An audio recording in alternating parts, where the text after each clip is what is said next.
All right, good morning, everybody. Hope everything's going all right with you. I'm Mitch. I'm coming to you live from the Lamppost Coffee Shop in Austin. We hope you got your coffee. I've got my tea. And thanks for being with us this morning. If you're just dropping in, drop into chat. Let me know what's going on in your world today. What's going on in my world? Well, it's a Tuesday morning. We come here weekdays, 9 o'clock every morning, and talk social media, talk about YouTube. And what is our word for the day? Well, it looks like our word for the day is troll. We're going to talk about trolls. Won't that be fun? So what is a troll? A troll is that pesky person, or it could be, in some cases, a bot that comes into comment and starts giving us negative comments. And they're not very friendly. They're sort of evil. And you gotta learn to ignore them. Trolls. It's negative comments. How do we deal with negative comments? People that make fun of us. People that make fun of the way we dress, the way we look, the way we talk. Well, I tell you, one thing I do is, right off the bat, is I ignore them.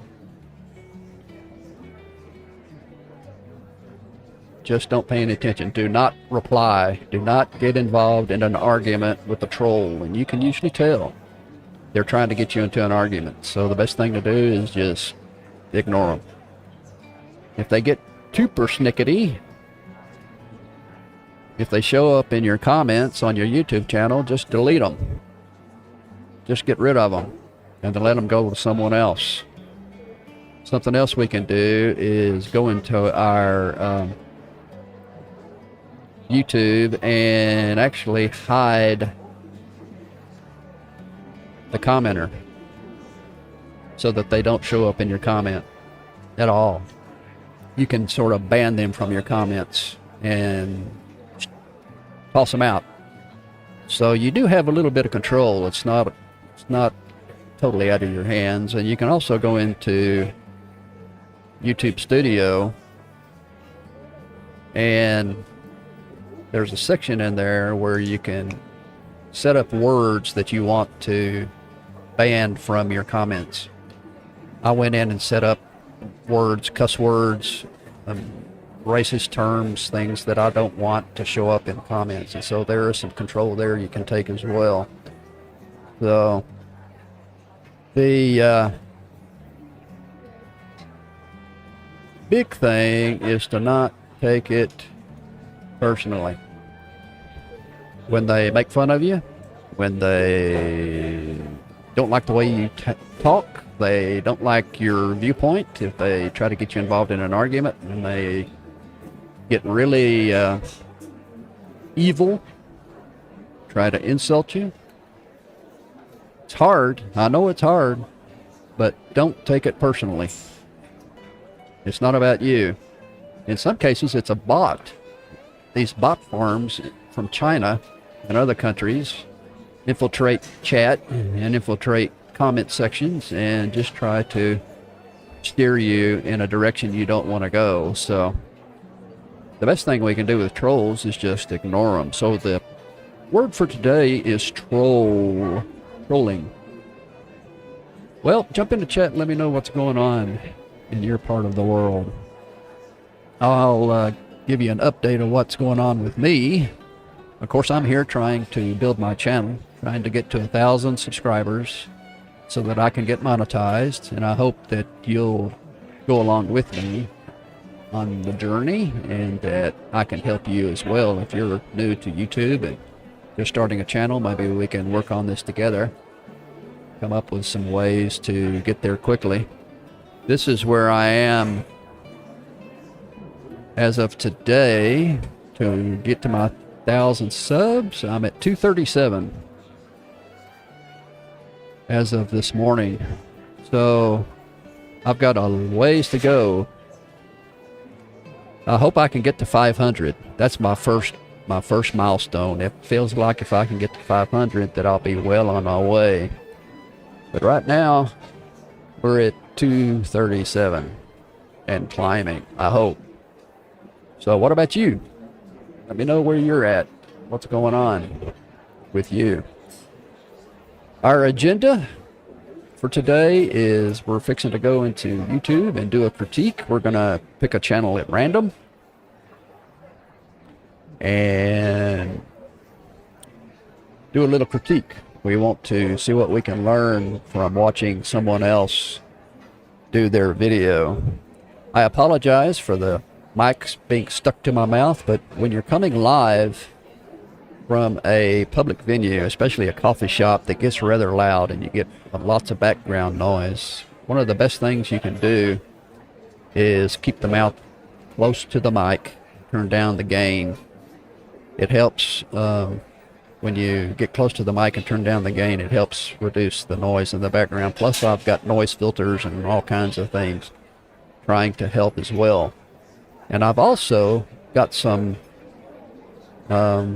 restaurant noise, stock noise, just plain, it's like white noise, restaurant noise coming in the background of restaurant noise that's been taped, and I've got it on a loop, and I'll let you listen to it. I'm going to turn it up.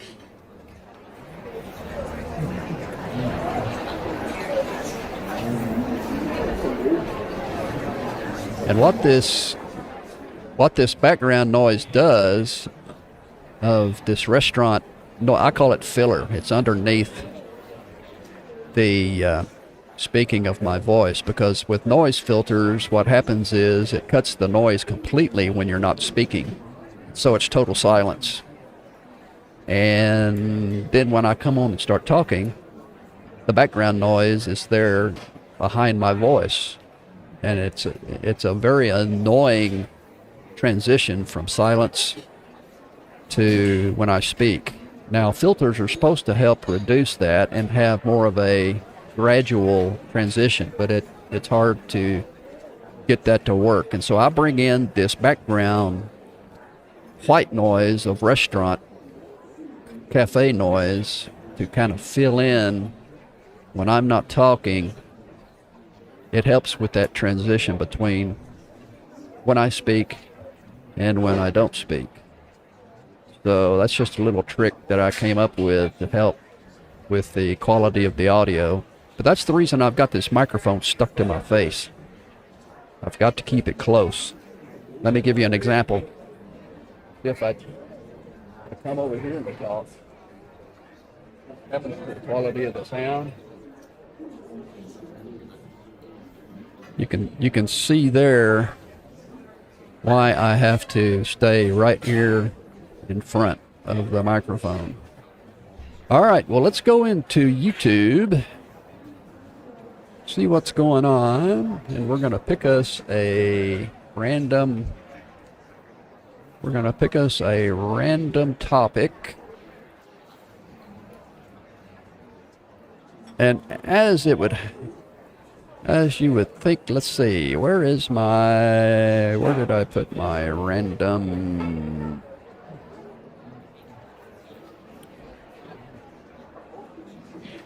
I think I put it, did I put it here, or did I put it, where did I put it? Now I can't remember. I've got oh,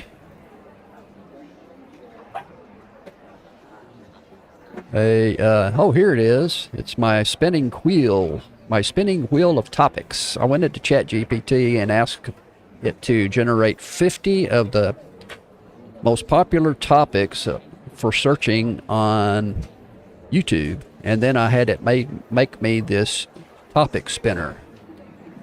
At least that's what I'm calling it. And we're going to randomly pick a topic and go into YouTube and find us a random channel to critique. That's the idea. All right. Let's do a spin.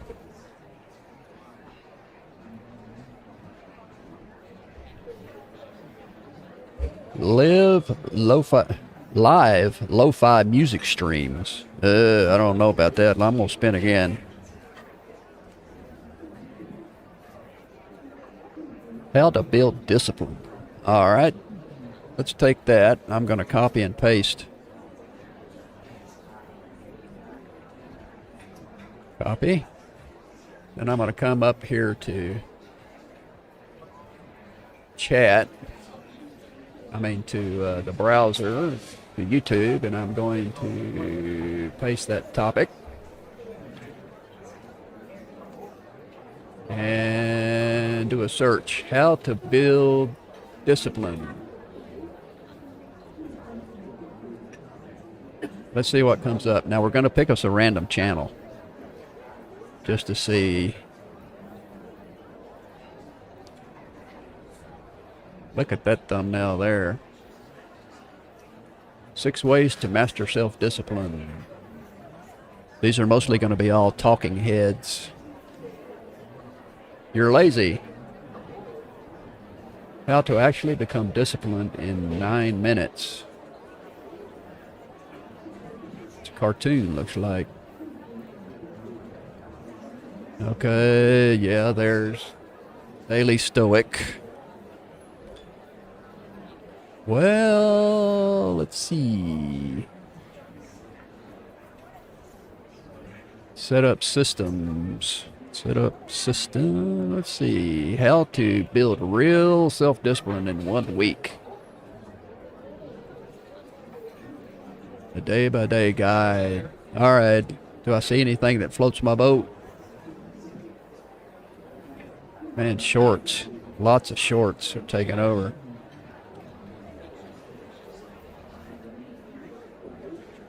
Well, let's see.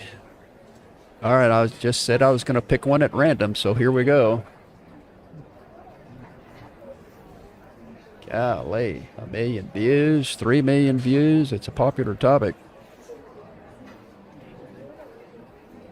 Become addicted. Let's look at this guy here. Let's go with that guy right there. How to get addicted to discipline in 1 day. We're going to take a look at him. And what we want to do is take a look at his thumbnail.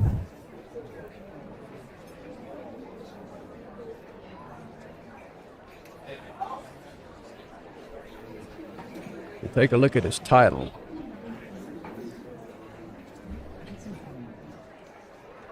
Trying to adjust the browser here a little bit. All right, let's see.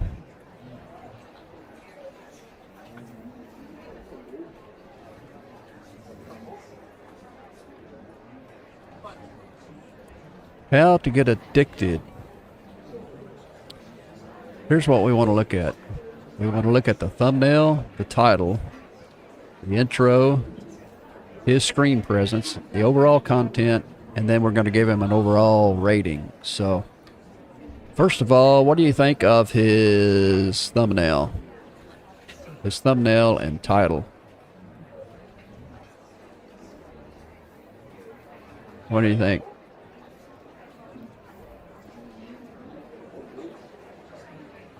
His thumbnail and title. Well, he's got this big, bold, white text with the underline of the red streak there under addicted.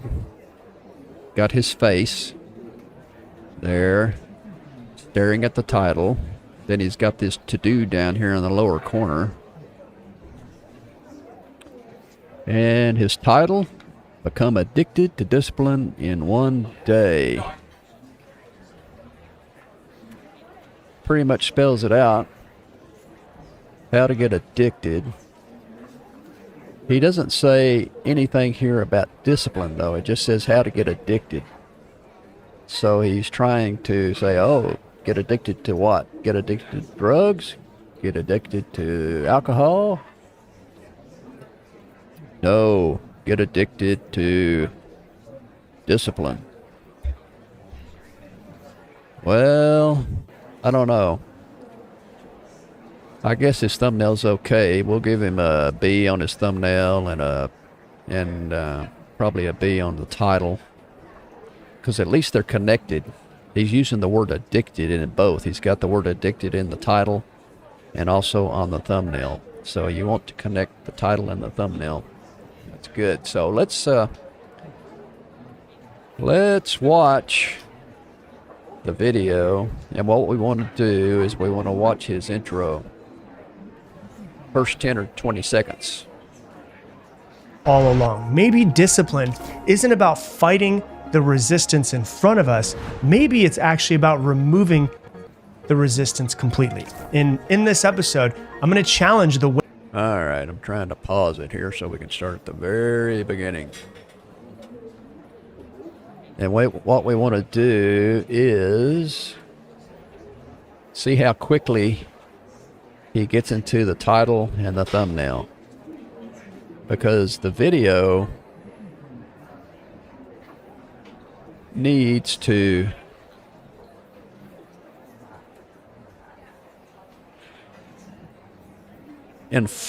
reinforce the title and the thumbnail. So let's see how long it takes him to get into it.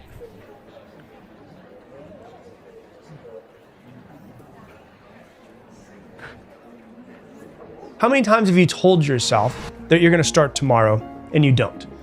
Because we think discipline means that we're going to be pushing harder.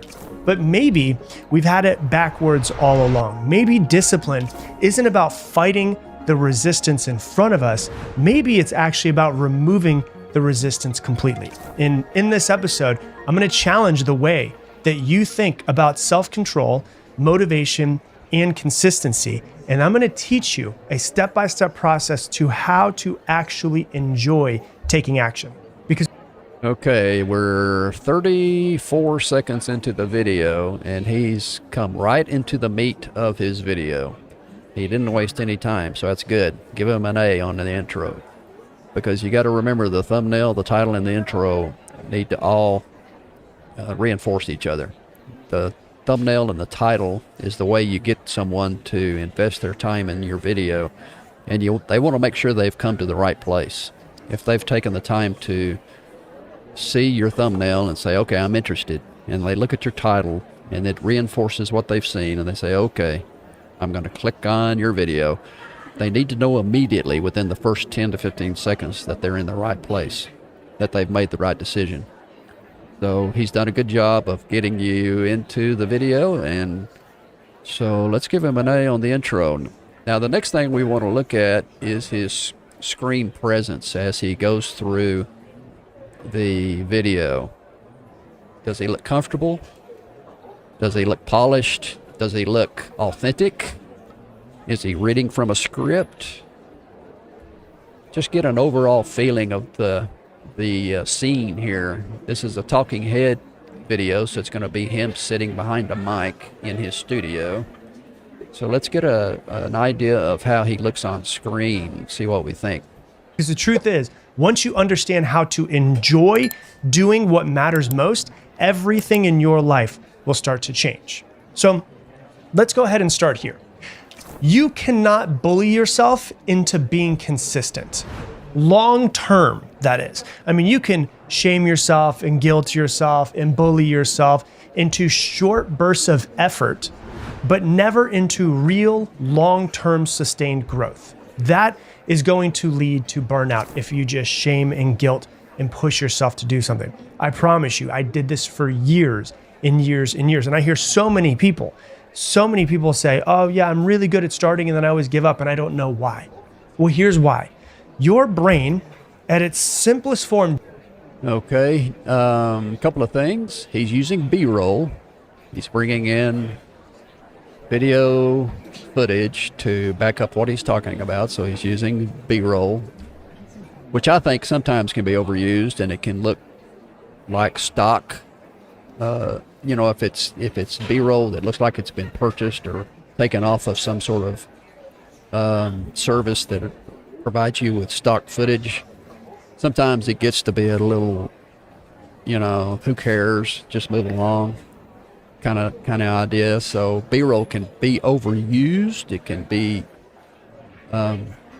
you don't necessarily have to have everything you say, backed up by B-roll. The second thing is here, you notice he's changed camera angles. So he's got a different setup where he can change angles of his setup, which is good because it gets boring just watching someone in the same position. So he is showing some variety in the angles by setting up an extra camera, which is good. And look at the background. He's got a football helmet, which supposedly tells us something about him. He's got, looks like a little Buddha. He's got some books. He's got this light, which is nice.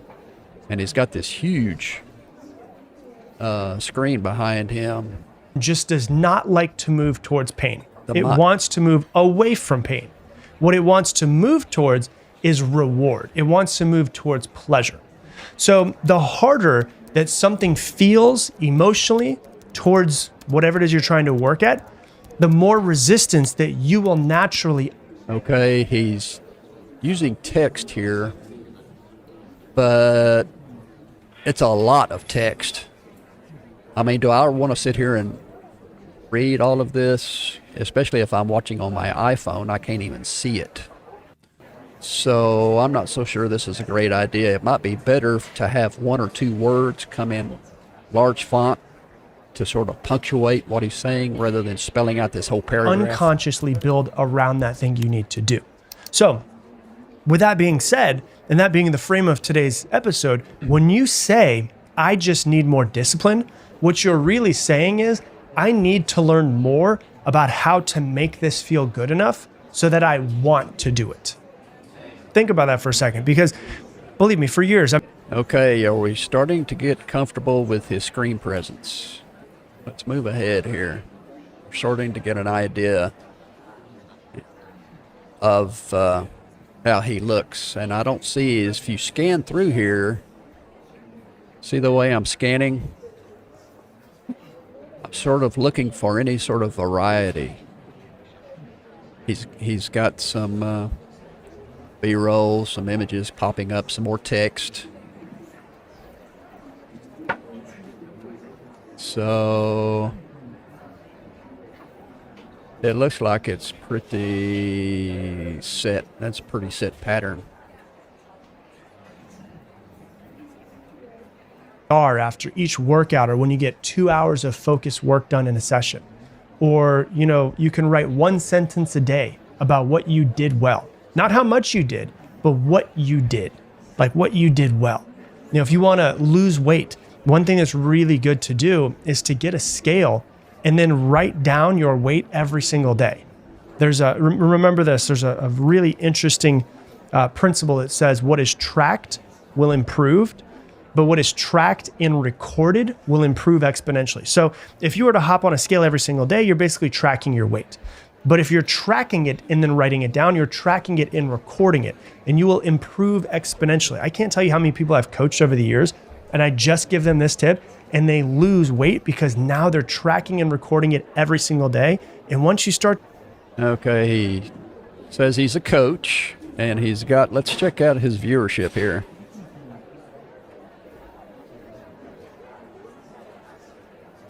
He's got 566,000 subs, which is good. And he evidently likes to coach. And he's confident. He's certainly confident. He seems to be helpful. He's giving us some tips. Did he do anything at the beginning? Let's step back. Did he do anything at the beginning to retain the viewer, to help us hang around to the end? I don't remember him saying anything about providing some sort of value at the end that's going to hook us. Something feels emotionally towards whatever it is you're trying to forced myself. And then I eventually did what everybody will do when you force yourself to do something, you burn out. But that's the secret.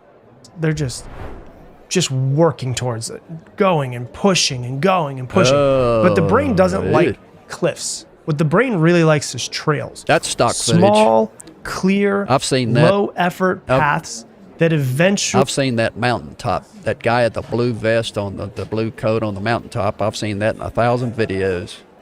That's the problem with stock footage. And And I'm wondering if there's ways that you can make some of your own B-roll. That's what I do. And momentum eventually starts to do the heavy lifting. So that's number 4. Number 5 is to add joy into the process. Whether you believe it or not, you're allowed to enjoy the process. You actually need to enjoy the process. For the longest time, I thought I had to struggle my way to success, and success was hard. I need to white knuckle my way through life. You don't. You need to make it more pleasurable. Listen to the music that you love while you're working. Light a candle when you write. Pair difficult things with something that's sensory and soothing and feels good. Don't struggle and white knuckle your way. Just think, I need to do this thing. How can I make this thing more enjoyable? Make it a ritual that feels like you're caring for yourself, not punishing yourself. That's one of the reasons why I say discipline is a form of self-love, is because you never have to be disciplined to do something that's bad for you. Like, you don't need any discipline to eat a big old pint of ice cream, right? But you probably need some discipline to make a healthy meal for yourself. And so you need discipline to do the things that are good for you. You don't need discipline to do things that are not good for you. And so make this whole feeling, the whole feeling behind all of it, the enjoying of it, a ritual that feels like you're actually caring for yourself and not punishing yourself. Okay, are you starting to get a handle on the content and his screen presence? Let me know what you think in comments, or jump in the chat and let me know what you think.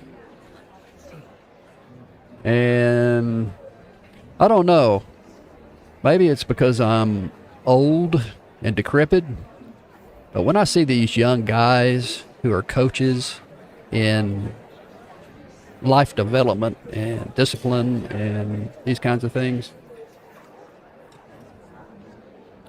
I have to say, well, this guy's awful young. I mean, has he lived enough life? Has he gone through enough struggles? Has he paid enough dividends to coach me about life? I guess he has. I guess he's written a book, perhaps, and he's got a pretty good following. He's got a podcast, The Mindset Mentor, and he's got a really confident attitude, and he's really good on camera. What he says, I'm sure, has some useful information, so the content's probably good. But it's almost a little bit too slick. Everything is too prepared. Everything is too neat. And he's awful young.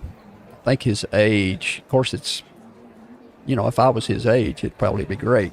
So I'm looking at it from my point of view. I'm looking at it from the point of view of someone over 60 years old, looking back and just thinking, this is a kid. And has he really lived life long enough to become a coach? Coaching is awful popular these days. It's a way of making money. It's certainly profitable. So I'm not criticizing him personally. I'm just making some observations here, and I don't know if you will agree or not. I'm just looking at it from my point of view, but I think he is doing a fairly good job. But I think all of this stuff in the background is verging on the precipice here of becoming inauthentic. He's looking like everything's just a little too pretty, a little too perfect. And I want something a little bit more authentic, something a little bit messier, something that looks a little bit more real, rather than this polished, really slick presentation. He's been to Tony Robbins, I bet. I bet he's been to some Tony Robbins conferences and has learned how to be slick on camera. And that's not a criticism, it's just an observation. Well, let's see how he ends this thing up. It's a 16-minute video. you'll figure out how to get it done. You'll get it done. You'll figure it out. And so ask yourself, like, why does this goal matter to me? Why am I doing this in the first place? Who do I become if I keep showing up for this?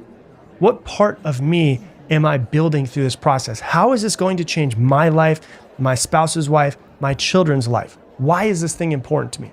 What am I going to be able to do for my parents if I do X, Y, and Z? And you start actually developing a real why behind the goal. And then you remind yourself of that thing often.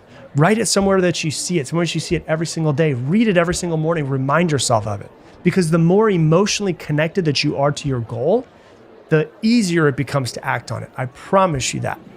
And so you have to understand, becoming addicted to discipline isn't about turning into some robotic high performer that just white knuckles their entire way through life. It's really about how to create a life where the things that are good for you actually feel good to do. And so you need to stop chasing motivation and white knuckling your way through life and stop waiting for the perfect moment or the perfect mindset and really start to build systems that make consistency feel more natural and more enjoyable in some sort of way. And if you do this slowly, you start to become the kind of person who wants to work. I know how crazy it sounds. I was gone for an entire month in Sedona. I just got back and I was like so excited to sit down in my office and actually start to work because I've associated so much pleasure with what it is that I do. Is there still some struggles? Is it hard to do a lot of times? Yeah, absolutely. But there's much more enjoyable moments because I've associated so much pleasure with taking action, because it feels like you're coming home to yourself every single time that you do. And you start to realize the life that you're building is getting closer and closer and closer. And so you want to start working harder. And so that is how you get yourself to become addicted to the discipline that you need to create the life that you want. Hey, thanks so much for watching this video. Based off of what you've been watching recently. Okay, so that's the way he's ended it. So let's take a look here at the content and his screen presence. What do you think? I think he's very slick, very good. I mean, just from a production standpoint, you know, you got to give him an A or a B, A minus. I mean, it looks pretty good. It's pretty clean, pretty slick. And I guess the content is good as well. And he's probably targeting an audience in his age bracket. I can't see very many older folks like me taking much from him, so probably folks in their 20s and 30s, I'm guessing, is his main audience, and I'm sure there's some good advice there. I guess we're living in the era of the coach. Everybody wants to be a coach, a life coach, so good for him. I'm going to give his overall rating, let's give him an overall rating of a B. And the only reason I don't give him an A is because I want to see something a little bit more unpolished, something a little bit more authentic, something that looks a little bit more real. Because nobody's that perfect. I mean, nobody has an office that perfect.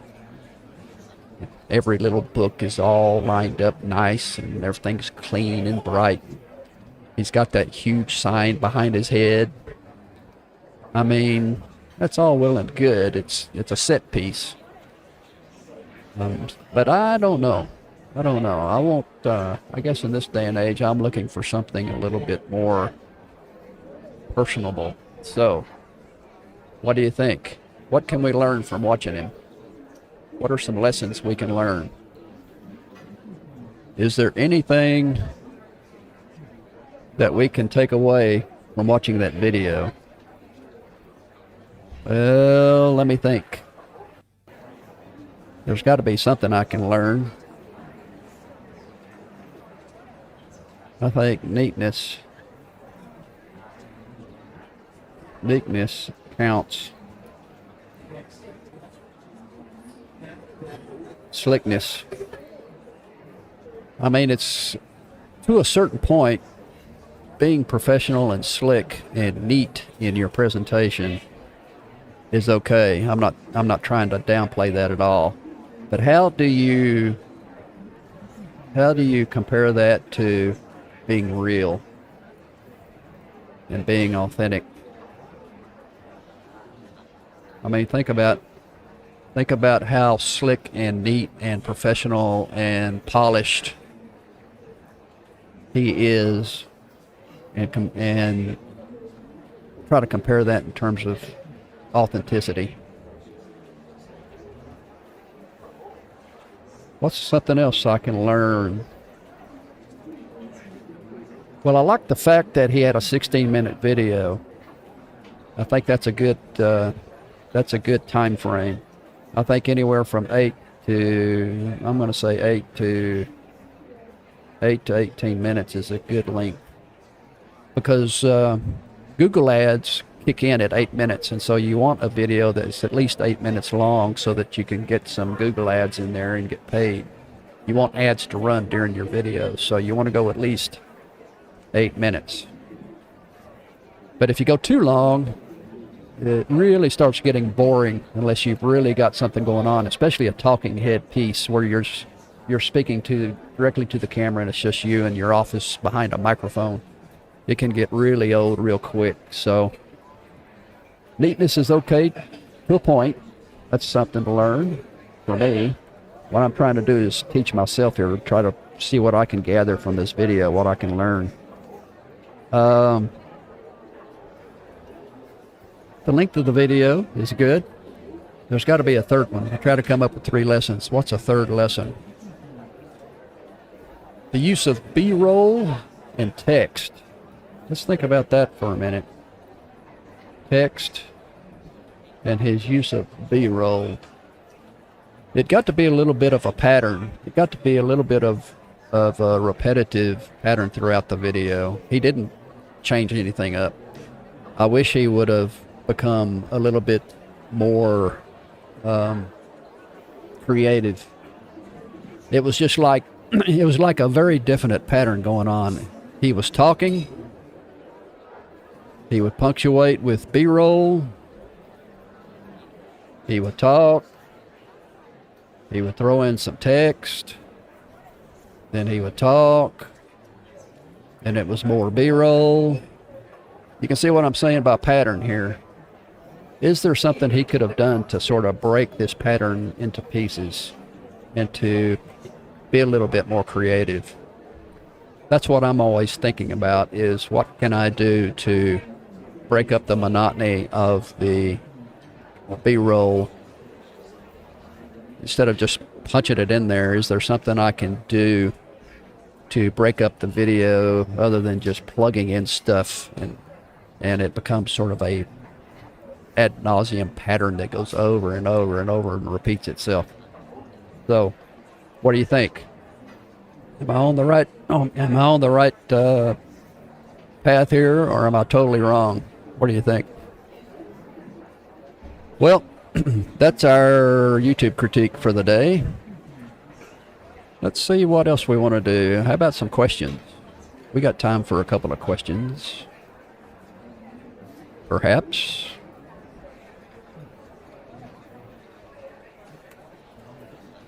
What's the difference between clickbait and a good title? Well, what do you think? Clickbait versus a title. Well, clickbait is manipulative. Comes right off the top of my head. I'm thinking about being manipulated. You're coming into a thumbnail and a title design that is wanting to get a click, and you're trying to get people to click, and when it has nothing to do with your content, you're just trying to go for the click and you don't care how it ties into your content, then that's clickbait. His title, the video we just watched, his title, his thumbnail was a little bit clickbaity.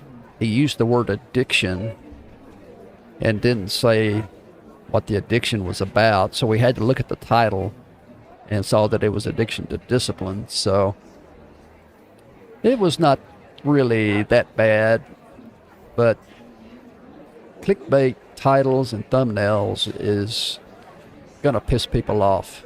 because they're going to click on there and they're going to watch the first 10 seconds of the video and say, man, I've just been had. You've just wasted my time, and they're going to get mad. So good titles are tied to the thumbnail, and good titles describe what's going to be going on in the video. So you got to think about the transition between the thumbnail, the title, and to the intro. The title, thumbnail, and the first 10 seconds of the video, they all have to reinforce each other. Otherwise, the viewer's going to get really ticked off. Do I need to show my face to grow a YouTube channel?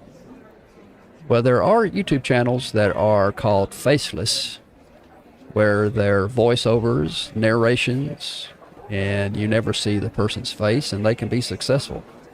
You can have a YouTube channel that is nothing but shorts and never shows a face. In fact, I've got one. Let me see. Here is my YouTube channel that I just started, a new channel I just started called Quapo, or Guapo. And it's going to be a YouTube channel where I have nothing but shorts. They're going to be explainer videos. You will never see my face. So this is one way that you can do it and build a channel based on shorts, a faceless channel where you get absolutely no view of your face at all. So that's one way of doing it. But if you're going to do videos with the face, make sure you don't overdo it, especially on titles, on thumbnails. I mean, thumbnails with more than one or two faces is probably a no-no. I would not, on a thumbnail, show more than one or two faces. So, do I need to show my face? No. But that's probably the norm. It's probably the best way, is if you're first starting out, to show your face. And it's, you sort of need the practice to show your face. You need the practice of getting on camera. So don't be shy. How long should my videos be for the best engagement? Well, we talked a little bit about that. I've seen shorts go as short as 15 seconds, 30 seconds. So there's a lot of experimentation going on with shorts right now, anywhere from 15 seconds on up to a minute. Some of my shorts go to 90 seconds up to 2 minutes. I try to keep them less than 2 minutes because on Facebook Reels, you want to keep them under 2 minutes, or they won't be able to post them on Facebook Reels. So for shorts, they can be anywhere from 15 seconds up to 2 minutes, I would think. Anywhere. And so just experiment. In terms of long form, for the best engagement, I think the length of the video needs to be tightly controlled and needs to be tied to the content. If you're like the video we just watched, where it's a talking head piece and you're just in your office behind a microphone, it's going to get boring really quick. And so you probably want to keep those videos short. 8 minutes, 10 minutes, something like that. If you're telling a story, if you're doing a narrative, if you're doing a how-to video, those can go as long as 20 or 30 minutes. So it just depends on the content. Now, my live streams go for an hour. I try to go at least an hour in my live streams, and that's a whole different animal as well. So I think the content pretty much dictates how long the video should be. So let the content be your guide. That's what I would say. Should I focus on one niche, or try different topics? That word niche, I did look up the pronunciation, and you can say it either way. You can say niche or you can say niche. Niche rhymes with quiche. And this has been a real headache for me, this idea of one niche or trying different topics. And I've talked a little bit about this before. I have tried creating a lot of channels around one niche. And I have struggled because I get so bored easily. If I had to pick one niche and spend the next 5 years creating videos around that one niche, I think it would drive me bananas. And that's me. That's my personality. That's the way I am. I've been that way my whole life. I've been more about variety and curiosity and not doing one thing over and over and over again. That's why I've always worked for myself for the most part, because I need variety in my life. I get bored too easy. I can't stay focused on one thing for very long. And I struggled with this idea of focusing on one niche for a very long time. And then finally I just said to myself, look, lean into the idea that you are unique in the sense that you can't do just one niche. You've tried it, and it's not me. It's not the way I operate. And so I leaned into this idea of having more than one topic on my YouTube channel. At least my main YouTube channel, Even Rabbits. I have more than one niche. Let me show you what I mean. This is my main YouTube channel. Now I've got 2 other channels. I've got 3 channels total, and the other 2 channels are niche. They are narrowed down to a single niche, but this one is the one that I said, screw it. I'm just going to have various topics. In other words, I am the niche. I've even made a t-shirt that I have coming in the mail. Should be delivered on Thursday. And on that t-shirt, I wrote the letters, I am the niche. That's going to be my slogan. I am the niche. Here we go. I put that on a t-shirt because I just had to lean into the idea that I get bored so easy. I've tried so many different niches, and I've tried to create channels around specific niches. But I'm not going to spend 5 years creating videos just on one topic. That would just absolutely drive me bananas. So I came up with Even Rabbits, and this is my channel where I'm leaning into my personality and my interest, and you can see I've broken down the channel into these various categories: artificial intelligence, culture, social media, fine art, politics, and writing. Now each of these, of course, could be its own niche. I could really niche down in one of these areas and really go for it. But for this particular channel, I'm taking a lot of different topics, and I'm sort of experimenting. I'm going to see if I can build a channel around this idea of various topics. Now, the overarching theme that is going to tie all of this together is going to be my live stream, and it's going to be social media and YouTube in general. So that's the overall overarching theme of this whole channel, is social media and YouTube. And my live stream is going to sort of be the anchor that is going to tie all of this together. And then as I create shorts and create content in these areas, they will, of course, be stuck into these particular categories. So when someone sees a piece that I've done in the fine art section down here and they come to my channel, they will see a whole lot of content on fine art.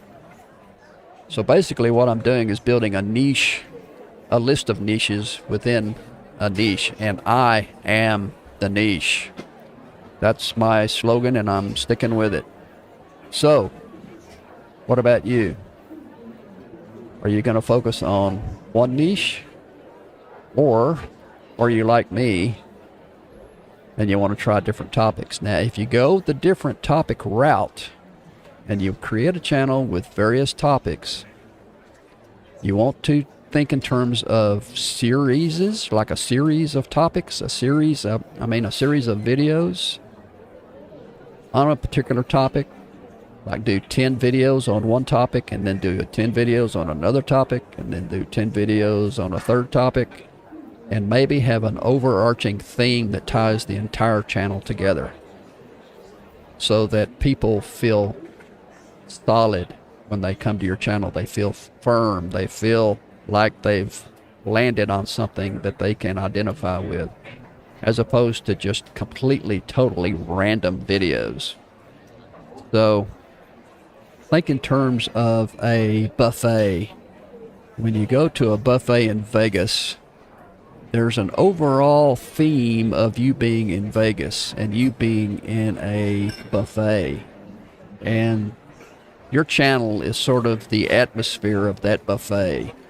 The way the color scheme, the way the walls are painted, the tables and chairs, the way the buffet is laid out, all of that is going to tie together. That's what your channel should look like. And then the different topics, the different categories of videos, the content, of course, is all the various ingredients and choices of the buffet. So that's some things to think about. All right, let's have one more question. How long should my videos be for the best engagement? We've talked about that. That was the last question. Okay, never mind. That was the last question, so we are done with our questions for the day. All right, how we doing on time? Have we got time for a little guest speakerage? What do you think? Let's go down and see what Think Media has for us today. We're looking at an interview with Sean from Think Media, and he's talking to an employee of YouTube. Let's see what we can learn. I think it's what is sort of easy, but why is a lot more hard, like more difficult. So I would sort of focus on that. But you can, like, some people do really well with evergreen videos that maybe they do them once every week, 2 weeks, a month, but that video accrues views and AdSense for months and years, several years sometimes. So you have to pick sort of what your strategy is going to be going in. Now, some people say subscribers don't matter or subscribers are dead. Is that true? So again, like, what is your goal? Like, I think one of the things that's really helpful on YouTube is to figure out what your goal is. Like, there are some people with low views and low subs who convert on product and make a fortune. So like, if money is your goal, maybe you don't care. But for some people, subs really matter, whether it's a vanity metric, whether they want plaques, whether they want to like be the biggest, like, quote unquote creator in there. Like, there's something that's affinity to them. If someone subscribes to your channel immediately, it's a strong signal that they're interested. If someone subscribed 10 years ago, they may not have watched you in 5 years. So it's really a relative indicator. I have a friend, Dave Wiskus, who says, like, the subscriber number is all the money you've ever had in the bank, which is an interesting number, but it's not as interesting as how much money do you have in the bank right now, which is your monthly unique viewers or your returning viewers. So I think. Okay, right there, he's making a distinction between your overall sub count and the subs who are currently engaged in your videos. And you can go into YouTube Studio, the analytics, and it will show you the numbers of those subs that are currently watching your videos over the last 30 days, 90 days, last week, and give you some information about your current subs rather than subs that have been around for 5 years who may or may not be watching anything you do. I think, like, in terms of channel health, looking at your current viewership is way more beneficial. Got it. And that's something that, if you're listening to this, you could go into your YouTube analytics, not just look at your total subscriber count, but look at your monthly unique viewers. That's the actual impact All right, he said monthly unique viewers. That's what we want to look for in analytics. Monthly unique viewers. Of your channel this month. You're saying that's a much better health metric. Yeah, for like just your channel, but like there are vanity metrics, and sometimes sponsors care about the subscriber number. Sometimes industry events care about your subscriber number. So growing it isn't bad. It's like having the box office record. You know, like you're the highest paid actor. So those vanity metrics are important, but I wouldn't like plan your channel strategy around them. A lot of people really want to hit that 1,000 subscriber mark on YouTube. In your opinion, what is the fastest way to grow a YouTube channel to 1,000 subscribers? Yeah, so if you just want like max subs going up right on the angle, be consistent. Like again, Okay, be consistent. You want 1,000 subs? I want 1,000 subs. I'm at 267 and I want to get to 1,000 subs. So how do I do it? Be consistent. I'm here every morning, weekdays, 9 a.m. doing a live stream consistently. I am posting shorts consistently, 1 or 2 a day, and then I'll do some long form as well, probably once a week. That's the sort of the pattern I'm getting into. Live streams each weekday morning, long form once a week, and then shorts throughout the week. plan store like journeys for your viewers. Someone comes in to watch a video, they should be able to watch 2, 3, 4 videos immediately after that. Should be able to binge you. Binging. We want to make sure we've got a stock load of videos for people to watch. Once they watch our video, we need to send them to another video within our channel. So if you're going to start a new channel, post at the beginning, the very first day, post 5 or 6 videos so that you have somewhere to send these people when they come and watch your video. Probably the fastest way to grow a channel. So instead of just jumping around, and I don't know if we talked about this before, but like you take a channel that's help-based, and if you do how to fix your washing machine one day and how to fix your refrigerator the next week, it's very unlikely people are going to have those 2 problems back to back. So you're limiting, like someone who clicked on that will be recommended the next video, like, I don't have a fridge problem. But if it's like how to fix your dishwasher, best parts to fix your dishwasher, how to make sure you don't need to fix your dishwasher, then people who watch those videos are gonna have 3, 4 videos to keep watching. Yeah, these are a lot of deep strategic thoughts. And if you're getting value, smash like. And if you listen on audio to the Think Media podcast, rate, review, share wherever you watch or listen. And super grateful for this community. There's some new updates to YouTube. Yeah. Shorts view count has changed, mid-roll ad placement, and there's some other algorithm misunderstandings and even talking about shadow banning that we'll do a little bit later. But let's cover some of these new updates. Shorts view count revision has happened recently. Yeah. What has changed in terms of how YouTube Shorts work and how views on YouTube Shorts work? Sure. So the metric previously defined as views was intentful. So like if you click on something, you have an intent to watch it. But if something autoplays or something shows up in a feed, it's harder to gauge, like, did you really intend to watch that? So previously to count as a view, you'd have to watch that for a short period of time. It could, like that period of time could change depending on the context. And we never want anybody to game the system, so we didn't give exact numbers. But you'd have to like basically click on it with your intention by watching it for a short amount of time. 1, 2, 3 seconds. Yeah. You didn't ever clarify the actual number. But it hit the feed, someone watched it for a few moments, that became a shorts view. Yeah, absolutely. But that was sort of not the usual way that it was done, and it wasn't what a lot of creators expected. And we kept getting feedback saying, it's really hard for me to judge performance of my short form videos across various platforms because you're counting views differently. Because a lot of places count views as impressions. So what we're doing now is if your video shows up in the feed, that counts as a view. We're keeping the old view metric now, and we're calling them engaged views. So you'll be able to look in YouTube Studio and see like the raw view count, which is how often you appeared in the feed, because for some people that's hugely important in terms of their reach. And then you'll be able to see engaged views, which is what we still calculate like ad rev sharing or YouTube Partner Program eligibility from. Okay, so he's talking about shorts and the way they have changed counting viewers on shorts. And I do a lot of shorts, so that's interesting. That's good to know, because there's 2 ways that they're counting viewership on shorts now. So they're trying to do what other platforms are doing, and once it's an impression, then that's considered a view. But then you can go deeper and see who has watched the short for longer than a couple of minutes and see what that number is, and then you can use those 2 numbers to help you see how effective your shorts are. All right, well, let's see. How we doing on time? It's been about an hour, so I guess we ought to call it a day. Thanks for being with us today. I hope there was some value in our time together. And be back tomorrow morning, 9 o'clock a.m. for another live from the Lamppost Coffee Shop here in Austin. And we'll continue to talk about YouTube and social media. And hopefully we'll continue to help each other grow our channels. That's the goal here, is to grow our channels. Until then, I'll see you tomorrow morning. I am over and out.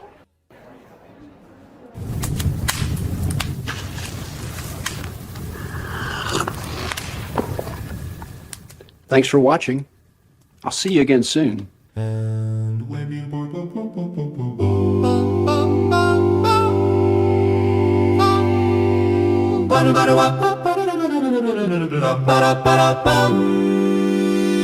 ba-da-ba-da-ba